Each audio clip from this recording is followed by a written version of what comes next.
নেটিজেনদের কাঠগড়ায় ছোট পর্দার তারকা জান্নাতুল সোমায়া হিমি। তবে এবার কি সত্যি জিম ভিডিও নিয়ে নীলা আলমগীরের স্ত্রী তোপের মুখে পড়লেন এই অভিনেত্রী? সম্প্রতি জিমে কসরত করার একটি ভিডিও পোস্ট করে দারুণ চর্চায় আসেন জান্নাতুল সোমায়া হিমি। কিন্তু সেই ভিডিওকে কেন্দ্র করে নতুন এক শোরগোল ছড়ায় সোশ্যাল মিডিয়ায়। ভাইরাল হওয়া বেশ কিছু পোস্টে দাবি করা হচ্ছে নীলা আলমগীরের স্ত্রী হিমিকে খোঁচা দিয়ে বলেছেন, ভাইরাল হওয়ার জন্য সবকিছু ব্যক্তিগত থেকে জনসম্মুখে আনার দরকার নেই। পরিচিত তারকা হিসেবে হিমির নাকি আরও সচেতন হওয়া উচিত ছিল। তবে হিমির ভক্তরা কিন্তু হাত গুটিয়ে বসে নেই। তাদের পরিষ্কার কথা, নিজের ফিটনেস আপডেট দেওয়া প্রতিটি মানুষের ব্যক্তিগত অধিকার। শুধু পোশাক বা একটি জিম ভিডিও দিয়ে কারো চরিত্র বা উদ্দেশ্য বিচার করা মোটেও ঠিক নয়।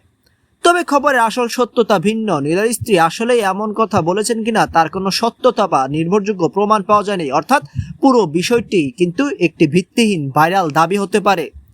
সোশ্যাল মিডিয়ার এই বিতর্ক নিয়ে আপনার মতামত কি কমেন্টে জানাতে পারেন। নিত্য নতুন সব খবরের আপডেট পেতে এখনই চ্যানেলটি সাবস্ক্রাইব করতে পারেন। ধন্যবাদ।